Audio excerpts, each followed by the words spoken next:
আজ 17 দিন হয়ে গেল, কোন প্রতিবাদ দেখছি না। যুবক ভাইরা, তোমরা ঘুমিয়ে থাকলে চলবে না। যদি তোমরা ঘুমিয়ে থাকো, এরকম ভাবে ওই সন্ত্রাসীরা আরো সাহস পাবে। সুতরাং তোমাদের জাগতে হবে। তোমরা জাগলে জাগবে বাংলাদেশ। উসমান হাদিকে যারা হত্যা করেছে তাদের বিচার বাংলার জমিনে হবেই হবে ইনশাআল্লাহ। আমি আজকের মঞ্চ থেকে পরিষ্কার ঘোষণা, আমার কলিজার টুকরা নওজোয়ান ভাইরা, যুবক ভাইরা, তোমাদেরকে নিয়ে সারা বাংলাদেশে আমি কথা বলি। তোমরা হচ্ছে বাংলাদেশের জন্য গর্ব।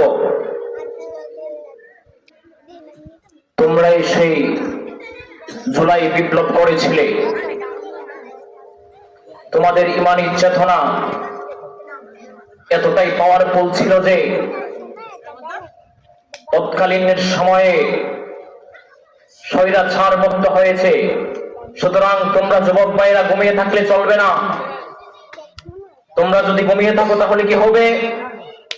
ওই জায়গাতে সারা বাংলাদেশে সেই জুলাই গণঅভ্যুত্থানের মহানায়ক আমাদের সেই উসমান হাদি ভাইকে আজ প্রায় 17 দিন হয়ে গেছে বাংলার জমিনে তাকে পৃথিবী থেকে এরকম ভাবে শেষ করে দিয়েছে।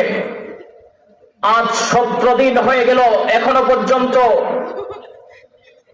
কোন প্রতিবাদ দেখছি না। যুবক ভাইরা, তোমরা ঘুমিয়ে থাকলে চলবে না। যদি তোমরা ঘুমিয়ে থাকো, এরকম ভাবে ওই সন্ত্রাসীরা আরো সাহস পাবে। সুতরাং তোমাদের জাগতে হবে। তোমরা জাগলে জাগবে বাংলাদেশ। ঠিক কিনা জোরে বলুন। অতএব ঘুমিয়ে থাকার কোনো সুযোগ নাই। এই উসমান হাদিকে যারা হত্যা করেছে তাদের বিচার বাংলার জমিনে হবেই হবে ইনশাআল্লাহ। আমি আজকের মঞ্চ থেকে পরিষ্কার ঘোষণা করছি, আমার কলিজার টুকরা নওজোয়ান যুবক ভাইরা, তোমরা সর্বক্ষেত্রে সব জায়গায় প্রতিবাদ জানাবা।